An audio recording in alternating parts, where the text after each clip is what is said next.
Hello and welcome back to Cinerecaps. Today we're jumping into an action-packed comedy movie, Rumble in the Bronx, featuring the legendary Jackie Chan.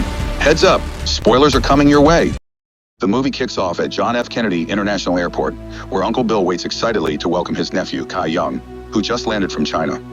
After a heartfelt reunion, Bill drives Keung home.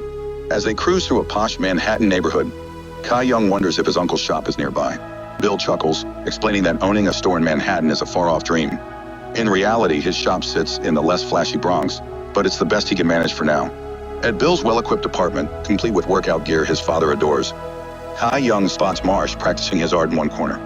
Deciding to hit the gym, Keung catches the eye of Danny, a young boy in a wheelchair from next door, who watches with excitement.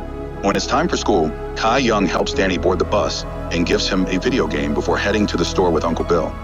Meanwhile, Bill is plotting to sell his business to enjoy a relaxing honeymoon with his fiancée. While Bill assigns tasks to the repair crew, Keung steps into the shop, curious. A worker mentions that his future aunt is nearby. Assuming she's Asian, Keung confidently introduces himself to an employee who fits the bill, only to realize she's just staff. When he meets his actual Aunt Kong, he's stunned. She's a vibrant, curvaceous African-American woman thrilled to meet her future nephew. At the same time, a potential buyer arrives to meet Bill. In his office, she notices a one-way mirror letting them discreetly watch the shop floor. As they talk business, she catches sight of Keung helping his aunt with heavy grocery bags. Unaware, Keung spots his reflection, flexes his muscles, and poses, oblivious to being watched from the office. He realizes this when he enters to update Bill on his tasks. Just then, a friend of Bill's pulls up in a sleek white vintage car, asking Bill to watch it closely. Bill agrees eagerly. How could he say no when it's the perfect ride to make a grand entrance at his wedding the next day, whisking his bride away in style? As night falls, Bill sleeps soundly with the pristine white limousine parked outside.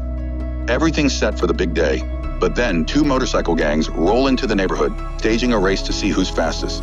Engines roaring, they speed off, waking the quiet night. Curious, Keung slips out the window, climbing the fire escape for a better view.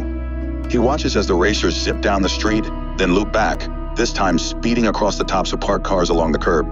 In a heart-pounding moment, Keung realizes one racer is about to smash into the prize limousine. Without hesitation, he leaps from the fire escape, landing boldly between the speeding bike and the car. The racer swerves to avoid him, losing her lead in the race. She glares at him, furious, but police lights flashing at the street's end force the gangs to scatter.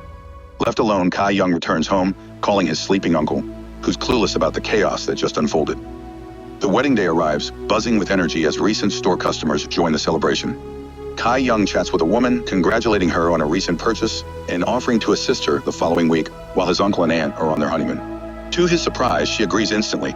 The next morning, after seeing Bill and his new wife off, Keung heads to the new company, diving into work with his new boss. Unbeknownst to him, members of the previous night's motorcycle gang sneak into the store posing a hidden threat. Peering through the one-way mirror, Keung and his boss spot the gang pilfering items. They confront the thieves, but when the boss's attempt to reason fails, Keung springs into action. With jaw-dropping skill, he becomes a formidable fighter, taking down all four gang members in just 5 minutes. Humiliated, they apologize and slink out of the store. Keung's first day wraps up, and on his way home, he spots a gang attacking a woman in a dark alley. Without a second thought, he impersonates a cop, shouting threats that send the thugs running. He helps the woman up, calming her fears, only to realize she's Nancy, the racer he thwarted the night before. Suddenly, she kicks him, and men with baseball bats emerge. It's a trap to lure him out for revenge. The gang charges, but Keung fights back with anything at hand, using his speed and agility to escape the ambush, leaving the gang frustrated. The chase isn't over, though. Unfamiliar with the city, Keung runs into a dead-end alley within minutes. The gang appears, hurling empty bottles at him. Bruised and cut, he collapses. Luckily, a squabble among the gang members distracts them, and they leave him lying in the alley. The scene shifts to Nancy, who arrives home to her brother, Danny, the boy in the wheelchair. They live independently, supporting each other.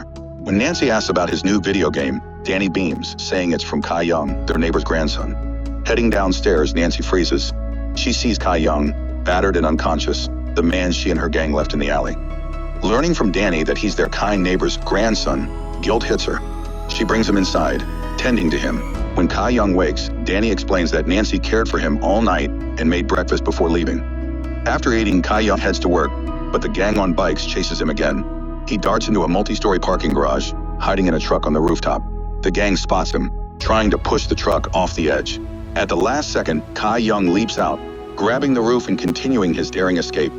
He jumps to a nearby building, barely slipping away. "I can't believe he got away," one gang member shouts. Later, we see the thugs plotting over a stolen diamond, planning to trade it for cash. But the deal goes south when the other party pulls weapons. Soon, the familiar bikers appear, finding the injured thugs fleeing a chase. Speeding off, the driver loses control, crashing into a store. The bikers snatch a bag of diamonds and flee into a nearby building. One biker climbs to the roof but falls onto another building. Meanwhile, Keung and Danny are walking when Keung hides Danny in a locker, watching through a crack. When a biker trips over Danny's wheelchair, Keung tenses with worry. Minutes later, the thugs catch the biker, and police arrive, arresting everyone. Unbeknownst to Keung, the biker hid the diamond bag in Danny's wheelchair cushion, making him the unwitting keeper of the prize. After taking Danny home, Keung meets Nancy, thanking her sincerely and making peace. When the police release everyone for lack of evidence, the biker returns to Danny's house to search for the diamonds, but finds the thugs already there. Caught, he flees into the night. That evening, Keung visits a nightclub where Nancy works as a dancer. They sit together, but her gang is there too. Spotting their leader with Keung, they give chase. Keung and Nancy escape on a motorcycle. "Damn motorcycle," one thug mutters, vowing revenge. The next morning, the thugs storm Bill's old shop, but can't find Keung. Frustrated, they trash the place. In their rampage, they miss that the gang from the night before has kidnapped 2 bikers. During interrogation, the bikers refuse to talk about the diamonds, and one is brutally killed in a shredder. At lunch, Keung and Nancy arrive at the wrecked store. The owner, furious, scolds Keung for not being there when needed. Enraged, Keung demands Nancy reveal her gang's hideout. He storms in, destroys it, and beats the gang, shouting, "Why live like cowards? You're the scum of society." A kidnapped biker returns, carrying the remains of his friend, revealing a gang member stole the diamonds. Keung suggests calling the FBI, but Nancy realizes where the thief is hiding. At the location, the thief faces not the FBI, but the surviving gang, who capture Keung and take him to Danny's house, holding Nancy and the bikers hostage. Using his skills, Keung overpowers the gang, retrieves the diamonds, and plans to trade them for the hostages. At the newly renovated store, he consults the owner on next steps.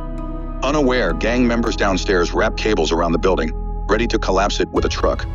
Keung gets a call from the White Tiger gang leader, setting a meeting within the hour. He calls the police, who wire him to gather evidence. At the meeting, Keung slips, mentioning the boss's name, White Tiger, revealing he's wired. The gangsters search him, find the wire, and White Tiger orders his and the hostages' deaths. Keung fights to escape as the gangsters flee from approaching police on an airboat. Determined to save his friends, Keung leaps from a pillar onto the airboat but slips, falling into the water, caught by a rope and dragged like a water skier. Dodging police boats, the gangsters steer toward a beach, panicking beachgoers. Keung saves a child from the speeding airboat, which glides over him harmlessly. Crashing through city streets, the airboat causes chaos. Keung grabs a sword from a shop, slashes the air cushion, and stops the boat, letting police arrest the gangsters and free the hostages. White Tiger, however, remains at large. Keung and his friends pursue White Tiger on their own airboat, heading to a golf course where he's waiting. Keung drives the airboat straight at him, running him over. No longer a fearsome mafia boss, White Tiger is defeated, humiliated, and finally arrested. Thanks for watching. Hit the subscribe button, like this video, and share your thoughts in the comments. See you next time.